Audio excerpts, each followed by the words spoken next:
Oh, it's me that starts. Hi. All right. I'll get myself ready. Wel- Welcome to Pirate Living Podcast. We are your hosts, Kristen and Karan. On this podcast, we are highlighting ordinary people living extraordinary lives. These are pirates who take small, bold actions daily to create social change. Pirate life is all about rebelling and breaking the rules for good. Creating lasting social change starts by first breaking our inner rules. After all, the hardest rules to break are your own. The pirates we highlight have dedicated themselves to creating good trouble.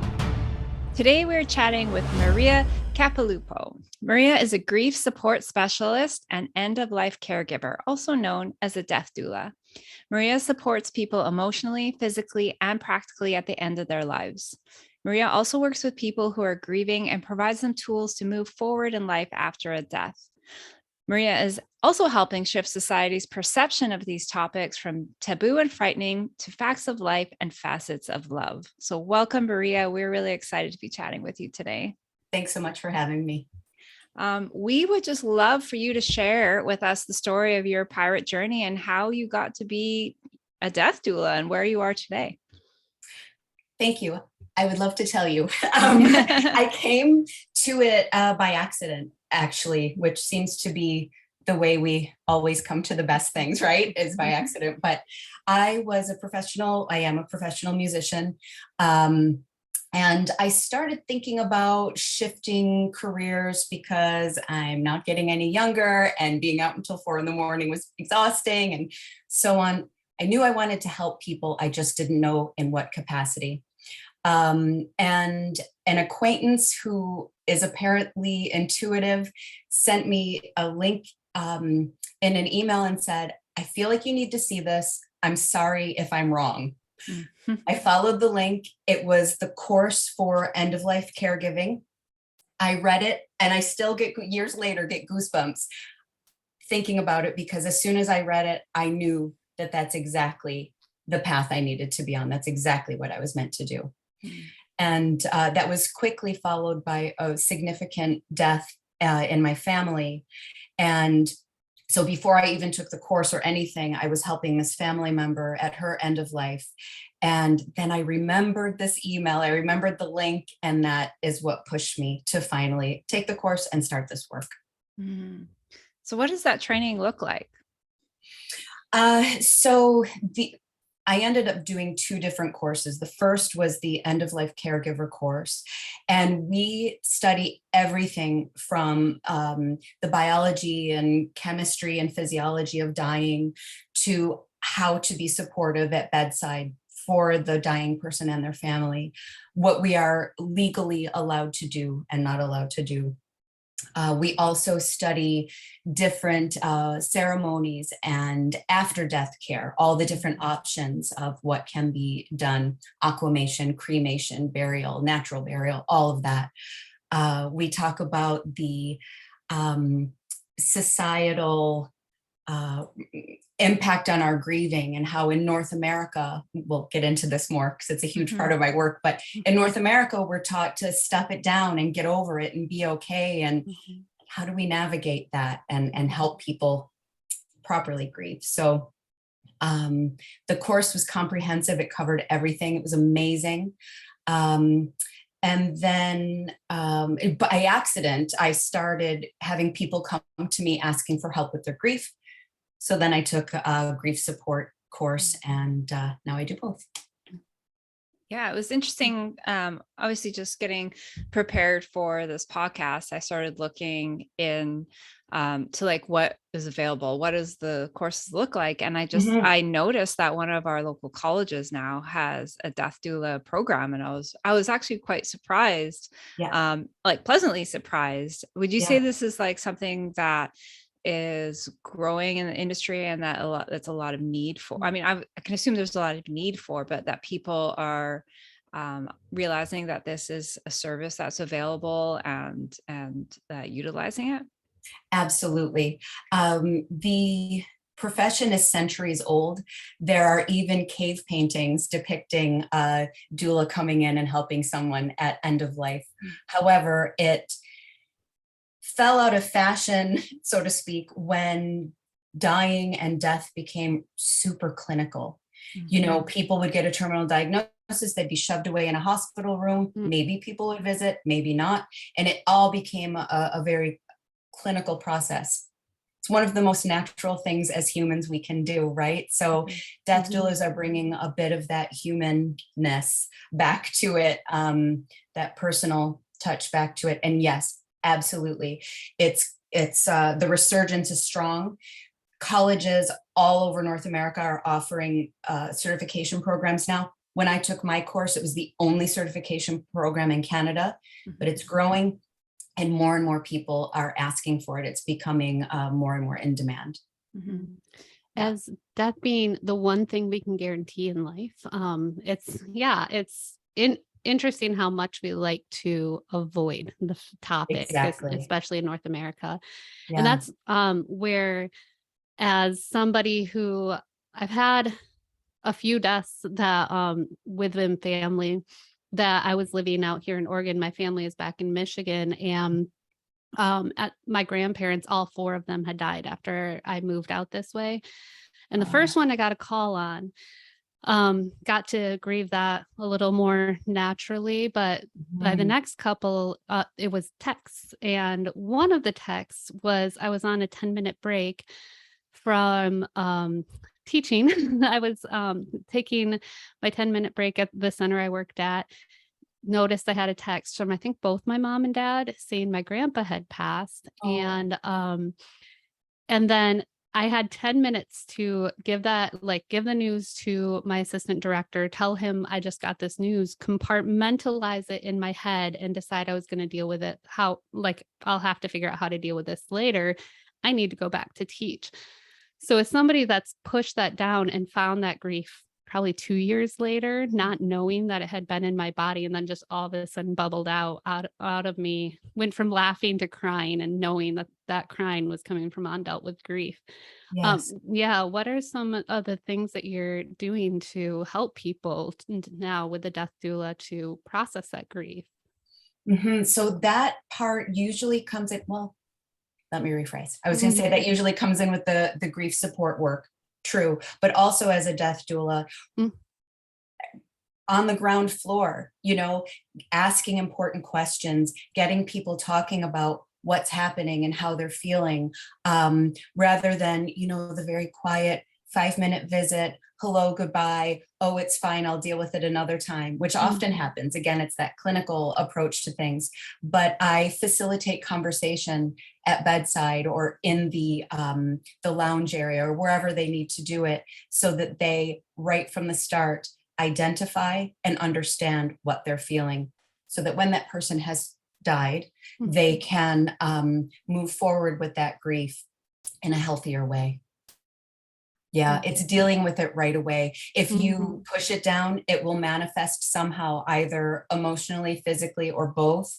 And as scary as it is to face loss and grief, sometimes you're given news that a pet or a family member has died, and we're almost afraid to touch it because it's going to hurt too much. And what if I start crying and I never stop? Well, remember, you will stop.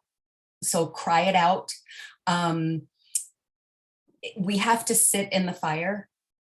We have to feel it in order to heal it. That I hate that it rhymes, but it's so perfectly true. And that's what I tell people all the time. Don't be afraid to feel it, because if you don't, it's going to come out in another way. So much worse. So much worse. As you're talking, like remembering some of the deaths I processed, specifically while working with kids, but one of my coworkers, we dealt with that fire, like right at my job. She took her own life on a Sunday night, found out Monday morning when she didn't show up to her job. And we were the ones that sent her ex-husband to go check in on her, because we're like, well, she's not here. And he found her. So that was a whole center. Everybody was touched by this. But what ended up happening, they told us they would send in a grief counselor. That didn't happen. And what we all had to do was push down our grief, so that we could show up for the kids. And we weren't supposed to be the ones to talk to the kids about it. That was supposed to be the parents' job. So we weren't allowed to talk to the kids either about where this teacher went. And that, like, at this point in time, I very thankfully for me, I was had gone through a very deep dive personal growth program. And the best advice I had been given, because I was like, I don't know what to do with this, was to write her a letter and to say all the things that I wanted to say. And so I took out my journal and I just started writing and crying and letting myself feel all the things. But yeah, it was the best advice I'd been given for, and probably the most healing I had post Excellent. a death. But yeah, it can be a lot. And It is a like lot. I said, in North America, we're really good at pretending things didn't happen, and life is normal and keep going on. Sure. And get over it. And, Yeah. I'm here to tell you that there's no getting over it, nor should you. There's getting through it, and I have things like letter writing and other tools that I give people in my grief support sessions, so that they cannot move on, not move away from that person, but move forward in life and participate in life, because we are still alive. I like that, moving forward. Yeah, moving forward, not moving on, moving forward. One of the things, like looking through your website and what you have to offer, one of the things that struck me that I really appreciate was the fact that you also mentioned like the loss of pets, like grieving through pets. Now, anyone who has listened to and even 2 minutes of this podcast knows that I have many dogs and I've lost, a few. And that grieving period, I feel like, can be just as challenging for those of us that lost the pets. And yet you much more get that, oh, just get over it. It's, it was just a dog or whatever, things that you get back from people. And I feel like it's not treated as, unless you are a pet person and have been through it, you don't necessarily, everyone else doesn't really treat it the same as if you had lost a person.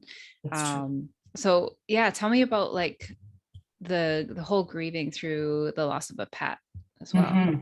So that is a different approach for a bunch of different reasons.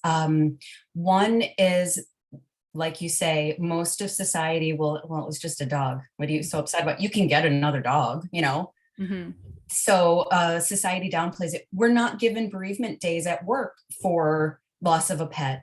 And a lot of times, I don't want to compare human to pet loss, because then I'll get angry letters. But in one way, it can be more complex and maybe a little harder, is that our pets are so integral to every moment of our lives. Like I'm a pet owner and I haven't gone to the washroom by myself in decades, right?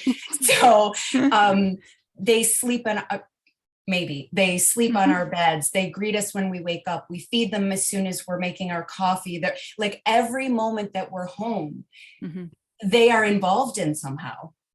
Yeah.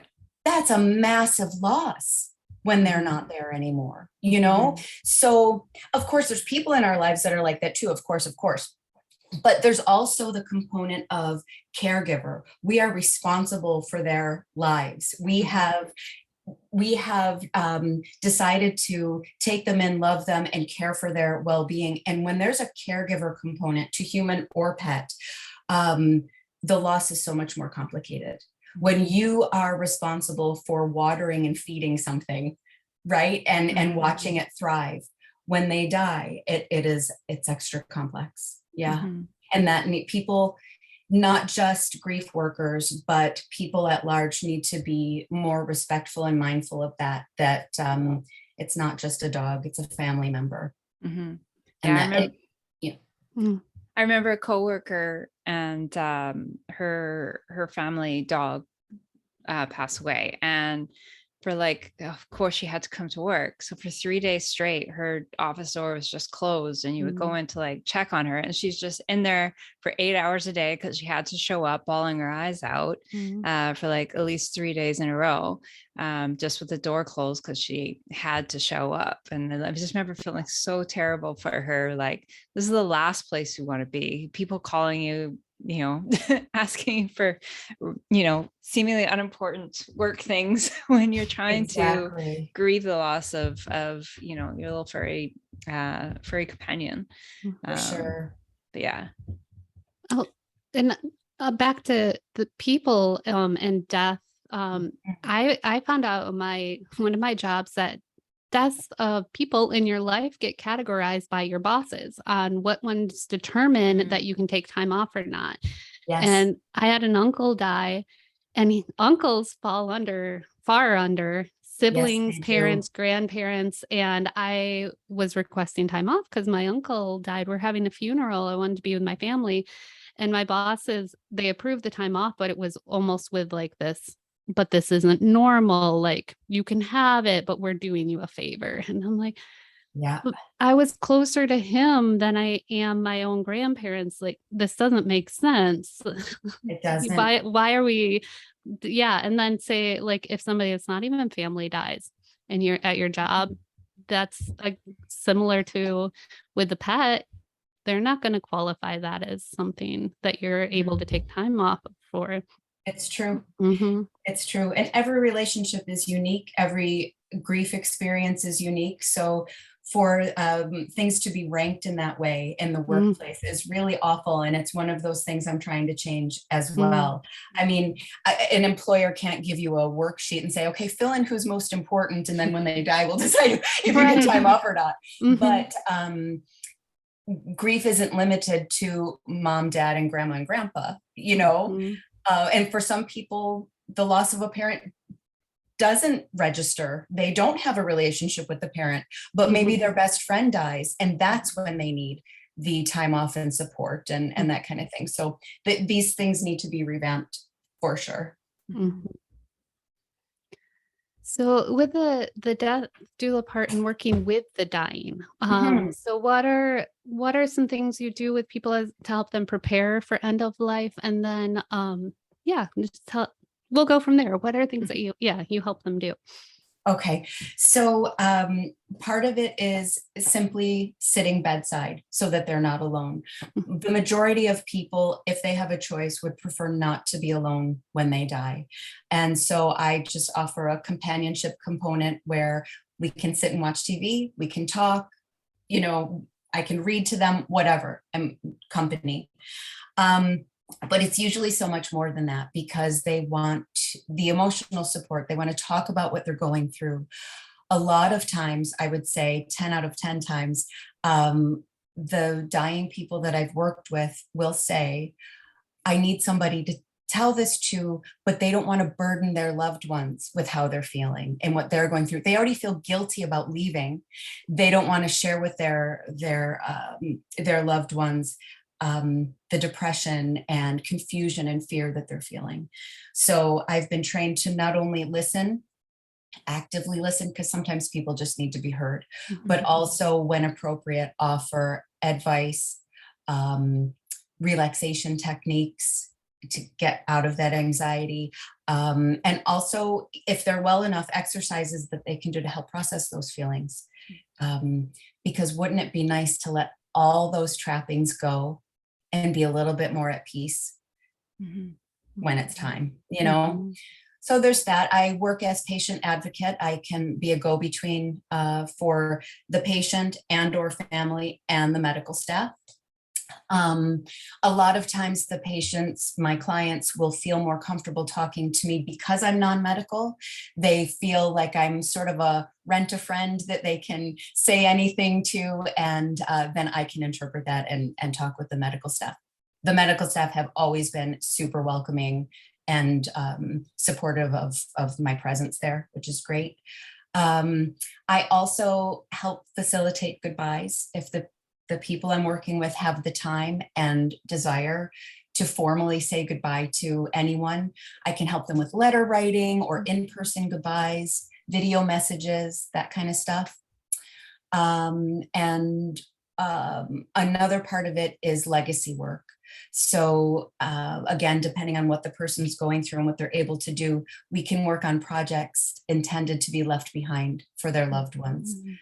Scrapbooks, again, video messages.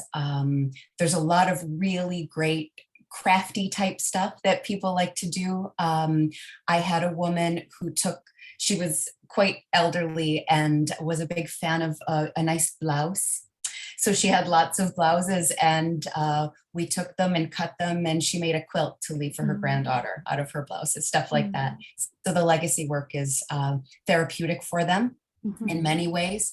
It makes them feel like they're actively doing something. It takes their mind off of things. And it's just nice for the people left behind to have this memento. Yeah. So I assume all of your death doula work is in person. Mostly, yeah. Mostly, I offer palliative massage. Not all death doulas do, but I offer palliative massage. So it's nice to be hands-on, of course, to be in person. It's also a bit more comforting in person. But over COVID, I did a lot of work virtually. We would meet, like the patient would have an iPad in their room and we would talk and I would sit with them. I had one client who would press go. I'd be there on his screen and he'd take a nap, just knowing I was sitting there with him, but it's much more effective in person. I do a lot of pre and post death paperwork, like advance directives, wills, that kind of stuff. So that can be done virtually. And I can also help the client plan for their aftercare. As I mentioned before, not only what will happen to their body, but I can help them to plan their memorial service or funeral. So that's something that can be done virtually as well. But the other stuff, the bedside, the patient advocate, all that is best done in person. You do that I caught remotely? Can you? Did I cut off? You cut out. Yeah. Oh, yes. There you are. Sorry. Okay. The grief support specialist stuff, do you do some of that more remotely then? Or yes, right now that's 100% virtual. I have clients all over the world, which is really neat. So as long as someone has an internet connection and we can make the time change work, I can meet with anyone, anywhere. Okay. And I have a very Canadian question. Yeah. Is this covered under like healthcare at all or some extended health benefits, or is this usually just privately paid for? It's privately paid for now, but I know there is a movement trying to get that that covered under different plans. Yeah. Cool. Because we're non-medical, it just falls under pay for it yourself. Although I will mention, very important, is at certain hospices, there are death doulas on staff, and that would be of no charge to the patient. Yeah. Cool. Yeah. So we've had conversations in past on podcasts of people talking about regrets of the dying, like when people get to their deathbed. So have you come across regrets with people expressing regrets when they're in their final days? Absolutely. That's a big part of what we talk about. Conversation seems to lead there a lot. And there are the top 5 regrets of the dying that, we hear time and time again. And it's true. I hear those a lot. And the one I hear the most is I wish I had lived my life the way I wanted to, rather than the way other people wanted me to. And I can relate to that. So every time I hear it, I get a little teary and goosebumped, but I have to say it's such an amazing learning experience for me to hear these things, to sit with a dying person and be reminded, okay, I'm not on that bed yet. And what do I need to change so that when I'm there, I don't have the same thing to say, And so the top 5 regrets of the dying is sort of a guideline for me in the way I live my life. I don't want any of those on my list when I'm there, when it's my turn. So I think it's human to have regrets in some capacity, but I'm trying to minimize them for myself as much as possible. And it's part of the education component of my work is spreading the word and saying, did you know? Because most people don't think, oh, at end of life, I wonder what I'll be thinking about. Mm-hmm. But you're going to get there one day. So what are you going to be thinking about? Mm-hmm. You know, Yeah. Another one is, I wish I hadn't worried so much. Ooh, yeah. Yeah. Yeah. Right? I doubt anyone's saying, I wish I worried more. Right? Oh, good thing I wasted those years worrying about blah, blah. You know, nothing we worry about changes when we worry about it. Right. So let's try not to waste time and energy. Said from someone who worries about everything. But anyway, I'm working on it. I'm working on it. Yeah. I mean, the book from Bronnie Ware, Top 5 Regrets of the Dying, like we've talked about that a lot on the show, and literally the idea of living the life that you want to live, not what other people want you to live, is what pirate living is all about. Right. Absolutely. It's the basis of, you know, why Kristen and I both quit corporate jobs that weren't, you know, fulfilling our souls and our life purpose. And, you know, the whole reason we do this podcast is to encourage people to live the life that they want to, not just what others think we should be living. We don't have those regrets. Yeah. Yeah. Yeah. So we talk a lot about social rebellion. What is your social rebellion that you started or that you're working towards with your work that you do? The foundation of it really is talking about all the stuff that people don't want to talk about. People don't want to be faced with their own mortality. They don't want to think about what's going to happen to their parents' bodies after they die. They don't, you know, all the stuff that goes with dying, death, and grief. People don't want to talk about it, but I'm talking about it. I'm talking about it with strangers at the supermarket. I'm doing podcasts, family dinner. I was just over the weekend, I was educating my parents on aquamation. Those are things that we're taught not to talk about, not to think about, and you certainly don't bring it up in polite conversation. Well, I do. And I'm going to continue because we all die.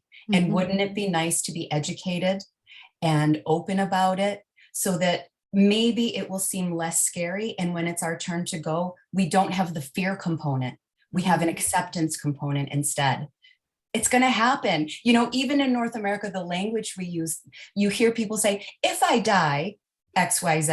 You mean if you die? I'm going to die. So let's rephrase that. When I die, X, Y, Z, right? So stuff like that, or euphemisms have their time and place, but they irritate me because they separate us from death and dying, from the reality of it, right? So I lost my grandmother. No, you didn't. She's not lost. She died, you know, and that's okay. We can say die. It's not going to make us die. There are cultures that believe if you talk about death and dying, you will die. That's not how it works. Talking you about will death at some will not point. kill you. You will not from talking about death, right? You know? Yeah. So yeah. Using plain language, saying death, dying, body, deceased. That's part of my rebellion as well. I will not say passed on, went to sleep, you know, and that's doing a disservice. Sorry, I'm really excited. That's doing a disservice, especially with children. When we use euphemisms with children, it confuses them and makes them terrified of death. If you say, oh, our dog has been put to sleep, oh, surprise when they get anxiety around sleep, you know, or I had a client say that she was told her grandma went on an extended trip. So whenever she heard that somebody was going on a vacation, she would have this panic attack and not really understand why. Well, you know, rewind to when she was 4 and she was told grandma went on an extended trip and never came back. right? Mm-hmm. So we can very gently, compassionately, and kindly use plain language, say died, and explain what that means, without confusing them with these euphemisms that create all kinds of problems. There was a 5-year-old I had in my class one year who talked about her grandma became a bird. So she would talk about death, she knew grandma died, but she was told Okay. grandma became a bird when she died. So I could see that, but at the same time, like now she doesn't understand death. So if she dies, she'll become a bird, right? And so there was that end to that too. Like when we talk about death and then put it in put a spin on it in that way, well then why would I want to live my life and grow up if I could die and become a bird? And yeah. Excellent point. So yeah, go ahead, Karan. No, I was gonna say, I mean, as coaches, like language is a huge part of Kristen and I's coaching practices, and we deal with a lot of people that get different stories from their youth that we now get to unpack as adults. So I can imagine the forward trauma, and by using these euphemisms, like you said, of now you wonder why you have this like sleep issues because so and so went to sleep, or you lost Nana. I'm like, what is she, like wandering around a Sears somewhere? Like, can we call her on the PA system? I always say that, like, find her. So it's really interesting tying that in with like our passion for language, and we talk a lot about not using softening words for other things. And yet I hadn't considered it in terms of like death and dying. So that makes a lot of sense. Yeah. I have a question too. I had heard one point in time, somebody talking about like when someone, even the word, like when there's suicide involved, like instead of they took their life, which I'm still working on the language with it when I talk about my coworker, but like they died, they're not here anymore, but we use different language with it. And so, have you, what language do you use around suicide to help make that too, like more of a thing that is openly talked about instead of the avoiding that we use with the current language? That's an extremely important question. And there's currently a huge movement to change all the language around suicide. And for me, I use they died by suicide. I think if we say something like committed suicide, there's almost a bit of a judgment there. There's a bit of how do I want to say, I can't think of the word right now. Sorry, but it's almost like they murdered themselves. It's like how you would look at a murderer, but they did it to themselves. Yeah, that's exactly what I was reaching for. Exactly what I was trying to say, and so that not only puts a shadow on that specific person, but it also changes the perception around suicide as a whole, which also then trickles down and changes the way we see suicide prevention and, things to look for and things that we can do. And I think oftentimes with all of this, people don't realize that simply a shift in language changes so much, not just the way we talk about a person who has died by suicide, but all the other things I said. It all trickles down to all of it. It impacts all of it is what I'm trying to say. Yeah. I want to just skip backwards a little bit to aquamation. Yeah. I wanted to this. learn more about the different types of things you can do. Yeah. So this is growing in popularity, and it is proving to be the most environmentally friendly way to care for a body after it has died. Cremation, it sends a lot of toxic chemicals into the air. Burial poses its own problems. Natural burial is great, but then above that is the aquamation, where a body is put into a very large metal tube, and through a process with I can't remember the figures. It's like 600 gallons of water or something, pressure, the body essentially dissolves. And what is left behind are buckets of water that look and feel and smell just like water from the tap, right? You wouldn't know that there's anything different about it. Most of the bone will also dissolve, but there will be little fine crystals, almost like white sand, left behind. Those are minerals from bone that family can take and put in jewelry or scatter, whatever. But with the water, it can either be left to the facility to recycle, or I recently had a client whose sister she had that process done after she died by suicide, and her sister loved flowers. So they took the buckets of water out to a sunflower farm and they watered the sunflowers with her water. So you can do things like that. Even home gardens can be watered with it. But yeah, it's the most environmentally friendly. It's growing in popularity, both for humans and pets. Aquamation. Okay. My husband and I will talk briefly about what to do with me if when I die. We don't even say if, we're like, when I die. And he first we've talked, both of us have talked, no burial. First, it's way expensive. They put cement in the ground. They put you in a coffin that you're not even biodegrading. Our bodies are meant to go back into the earth. They are so. It's not a bad thing that we die and go back into the earth. Plus, it's so expensive. And then he's like, cremate me. And he's like, no, don't cremate me. So we'll throw things out of his joke is, pretend you don't know me and go away and just let the body be discovered and somebody else deal with it. But that's not what I would do.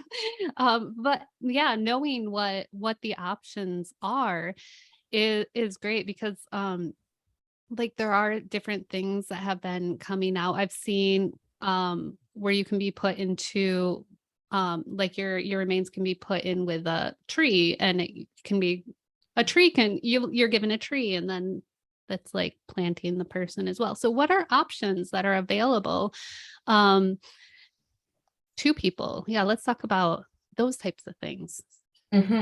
So there are green burials where a body is wrapped in a shroud, and usually that's something that they have made or family members have made for them, of a biodegradable fabric, like a gauze kind of thing. And the body can be wrapped in the shroud, usually adorned with flowers, and placed into a cemetery that is sanctioned for green burial. And it's just the body and the earth. The only thing separating them from the earth is their shroud. And actually, there doesn't have to be a shroud if they don't want one, but everything that is put into the earth will biodegrade, every single thing.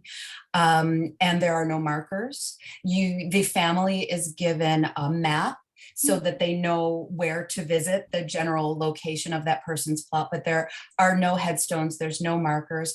And after a certain amount of time, that piece of land will then be used again for the next generation of bodies. So there's that. There's the aquamation, there's cremation, there's traditional burial. What else do we have? There are conflicting reports on the tree situation. I'd need to do a bit more research before I speak too much on it. But if anyone's interested in that, please research it fiercely before you make a decision. So the pod idea. There's also the option of having some cremains turned into a diamond, but that doesn't solve the solution of what to do with the entire body. That's a keepsake for later. So I think right now that's what's available to us. Something that's growing in popularity that is an option for everyone in North America is a home funeral. So rather than in a funeral home that is expensive and that kind of thing, you have every right to bring your loved one home. or if they die at home, to keep them at home. And people like myself, or there are home funeral directors now popping up all over the place. They will come in and help you conduct a funeral at home. So that's a great question to go into as well. Like I'm in the US, and I'm imagining it'd be similar with the conversation that would be had at a hospital. But how does that conversation look? Because there is this belief that the hospital gets complete control of anybody's body that goes in there. So how do you have that conversation? What does that look like? What rights do people have that they may not believe they have? First, I would like to say that any adult, whether they are healthy, any adult should have an advance directive filled out. And questions that it will ask are things like, do you want to be on life support? If you are unable to answer for yourself, what are the answers to these questions? Life support, feeding tubes, blah, blah, blah. But another part of it is aftercare and what you want done with your body if you're at the hospital or at home. So first off, and I just learned this because a client chose it. As a professional, I didn't even know it was an option. She did not want to die. She was in hospital. She did not want to die and then be taken to the morgue. It was very upsetting for her. That was her personal choice. So we arranged with her funeral home that the funeral home would come directly to the hospital and transport her from there. So she didn't have that in between. She didn't want to be in a cooler. That's a very unpleasant thing to think about, but that's what happens to us. She didn't want that. So that is within your right to request. And this is something you'd put in the advance directive, which is why I brought it up, that you would be transported directly to the funeral home. The other is that you would be transported to your home. If you wanted to do a home funeral, you're allowed to do that. What's not allowed is if your loved one dies at hospital, you're not allowed to go pick them up in your own vehicle. That's not allowed. But there are transportation vehicles for that, whether it is through your funeral home or the hospital, whatever. You do have the right to be taken wherever you want to be. That is good to know. Yeah. Are you often involved when it's like a medical assisted death as well? Yes. The call for death doulas in those situations is becoming more and more popular. It is an emotional, all of these situations are emotionally charged, but it has a special sort of emotion to it that people need help navigating. And we are there as a guide. I mean, the word doula means to guide. So we are there to guide the person who is accepting medical assistance and dying and the people around them. Okay, this is what to expect. What would you like to do? It's time now. We even help set the stage, so to speak, so that they are as comfortable as possible. What sheets do you want on your bed? Do you want me to burn this incense? What music should we play? Do you want your cat with you or not? Those are questions that family and friends wouldn't think to ask because they're not trained to. I mean, who would think of that? But also in those moments, they're thinking about other stuff. They don't want to be bothered with those details that make a difference. So that's why we're there. Yeah. I know every experience would be different, but how do those two in general compare? Like having the medical assistance versus like a natural death? Like, is there like a generalizations that you can make between the two? I don't know if I can be too general about it because it is so very different. I'm trying to think of something that stood out to me most. There is, in the situations of MAID, a sort of calm that isn't there.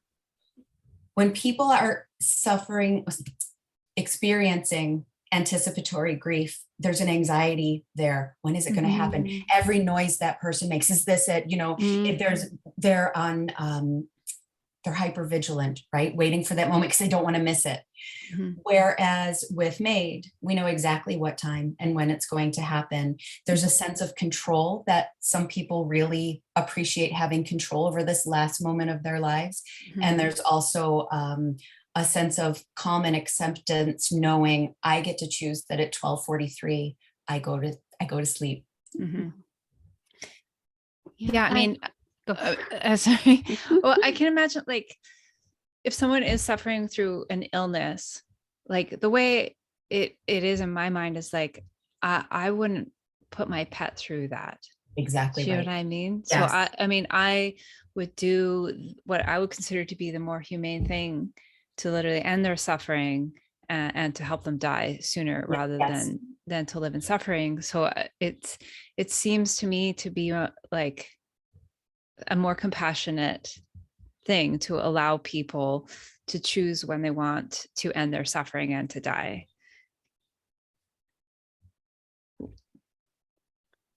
To freeze. And she's frozen. Oh no. Come back. Oh, there you Okay. are. Hi.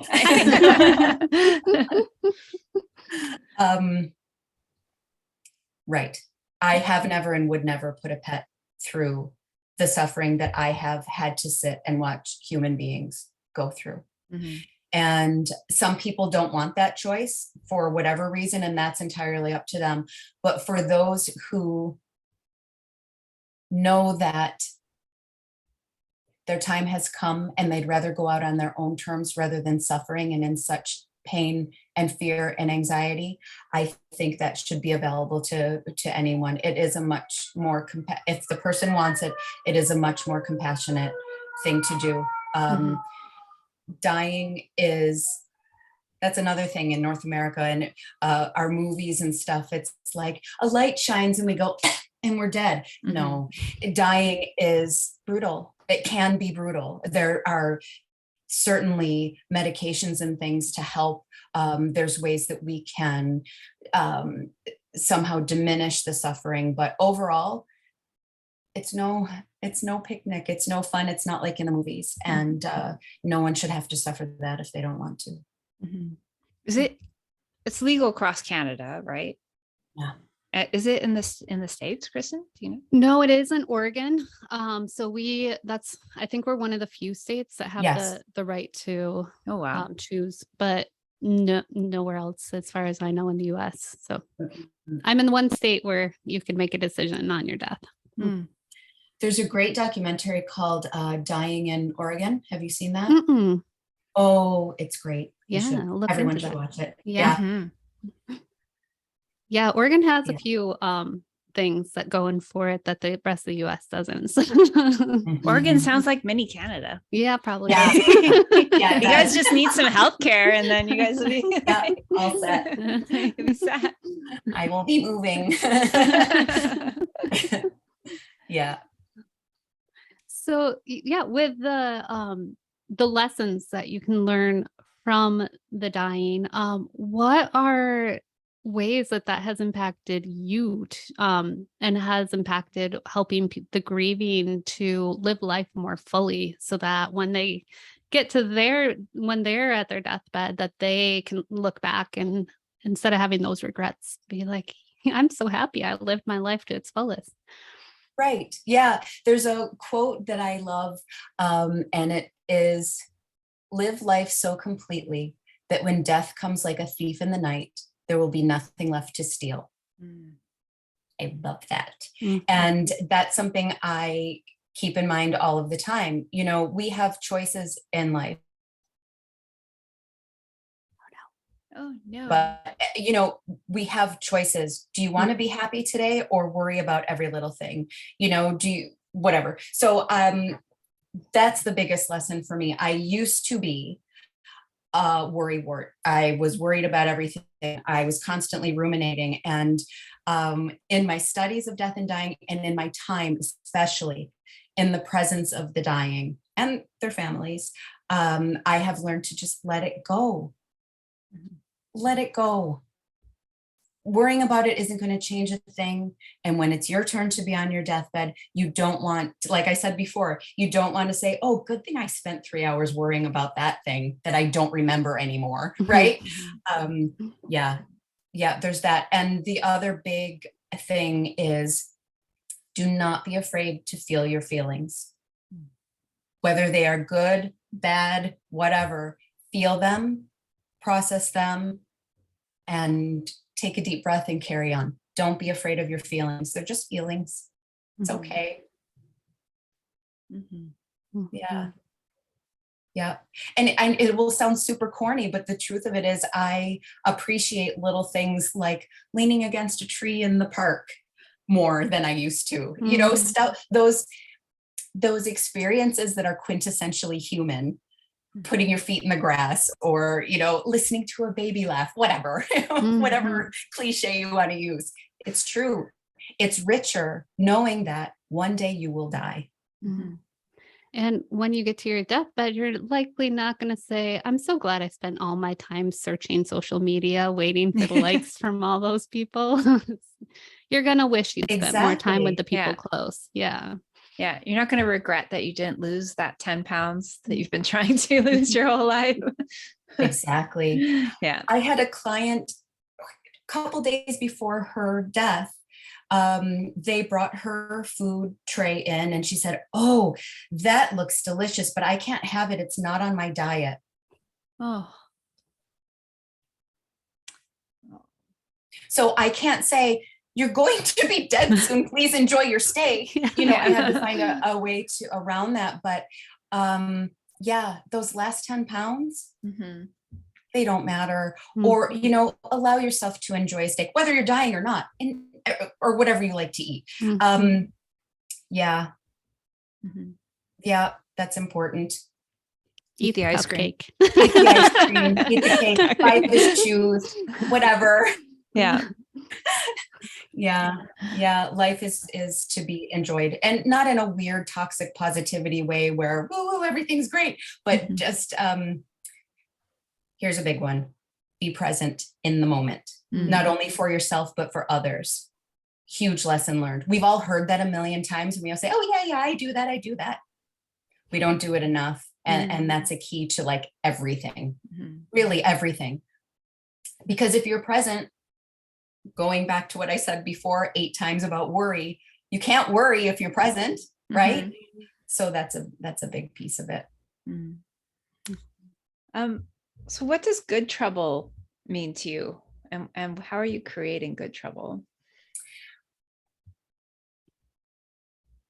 Well, by bringing up death, dying, and grief at dinner parties, and like I said before, I mean, even when people ask me what I do for a living, I tell them, the look on their face is like, okay, first of all, I don't know what that is. But second of all, why would you do that? I get that all the time. Why would you want to be around dying people? It's my honor. I know it's not for everyone, but for me, it's a complete honor to be around dying people. And, you know, the stories I hear in my grief support sessions, it's awful. The people suffer horrible tragedies all the time, every day. And, you know, people always ask, oh, isn't that heavy? That sounds terrible. It's not heavy, because my role is to help, and knowing that I've helped by listening to these stories is the most uplifting thing I've ever done in my life. So, you know, I guess I'm a helper. But back to good trouble. Yeah, I just talk about all this shit nobody wants to talk about. I'm going to bring it up, and I'm not going to force it on anyone, but I slip it into conversation wherever I can. Is there ever like resistance from your clients for your services? Absolutely. Yeah, for sure. I had a client, one of my first, and our relationship was arranged by a family member. And it turned out that he didn't want to meet with me because he saw me as some sort of grim reaper. Like he had to face his mortality. His terminal diagnosis was suddenly real because somebody called a death doula was brought in, which is part of why I'm changing the language around that and calling myself end-of-life caregiver. It's a little bit softer. In this regard, it's okay. But every time I would call him, he'd hang up on me. So I just kept trying. And one day I said, I don't want to even talk to you about how you're Uh-oh. Dang internet.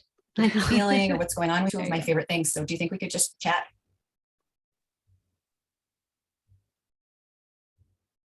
Almost. Getting there. Oh, I don't know if you can hear me, but we're all frozen. There we There go. we go. You're Hi. back. Hi there. Welcome back. Welcome back to the show. Thank you. It's good to be here. Was that a commercial break I missed or something? Yeah, then we'll call it that. Yeah. So I don't know what you heard. Not a lot.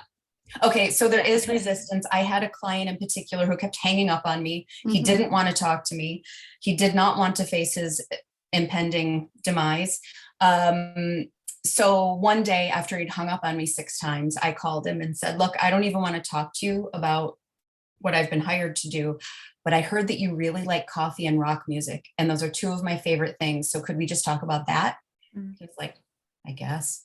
So we ended up bonding over coffee and Pink Floyd. And from there, he trusted me and we moved through the motions together. For him, he wanted more practical support. Like I helped him write his will and. Dear. The internet. Oh, I think we're frozen again. Yes. There you go. Boo. You helped Boo. him. You helped him write his will. Yeah, and we worked on a legacy project together. He was an artist. He had tons of canvases that he'd painted. He wanted to know those would be in the hands of, where he wanted them to go. So we wrote letters to his people and taped them on the back of the canvas, delivered them in person if we could, left them behind if we couldn't. But my favorite part was, no. Dang. It's a cliffhanger. It is. Okay. We're This is longer. waiting with bated breath. every day for 25. Okay. Hi. Hi. I don't know what's happening. Well, we got to hear your favorite part, and then you left us with a cliffhanger. You did. Oh, what? So, yeah, what was the favorite part? 25 years. For 25 years, every single morning he went to the same coffee shop. It was a little independently owned and operated coffee shop. And he brought one of his paintings to the coffee shop and said, I'm about to leave this earth. I'd like you to have this painting. And I was able to go see it hanging over his table after he died. So yeah, they honored him that way, which I thought was really sweet. That is lovely. Yeah. Well, I think the internet's giving us a sign. This has been a great so. conversation. So we'll ask you, where can our listeners go to find out more about you and learn more from you as well? They can visit my website at mariacapolupo.com. The last name is Capolupo. Or you can find me on Instagram at living. Dang it. It will be in the show notes too. Yes. Oh my goodness. Oh my goodness. So Instagram, which we'll put in the show notes. Well, yeah. In the show notes. Okay, great. It's Yeah. living.with.dying on Instagram. I'm on Facebook. I don't use it much, but you can find me there and message me there. But yeah, death doula stuff, if you're in Toronto.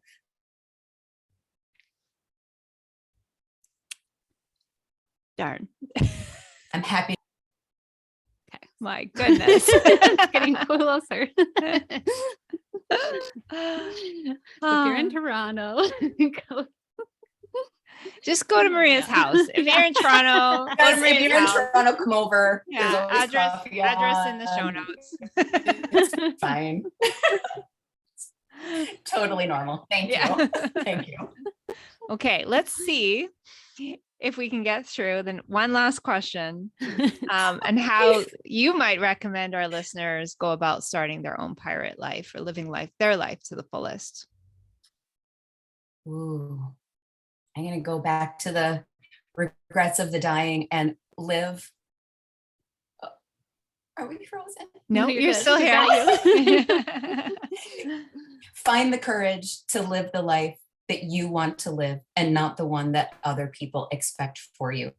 It's your life. It's your one life. So don't waste any time. You can do it. If you need any encouragement, email me. I'm happy to be your cheerleader.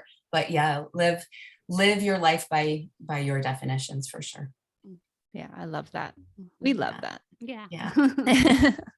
Well, thank you so much for joining us today. This has been a great conversation. Thank you. I think if it wasn't for the internet, I could talk to you for another hour. I feel the same way. Like, you want to call me later? You totally can. Yeah, let's just like chat. Yeah, we really appreciate you coming on and sharing with us. Thank you so much for having me. I really appreciate your interest in this and helping to get the word out. Helping me be a pirate. Yar. Yar.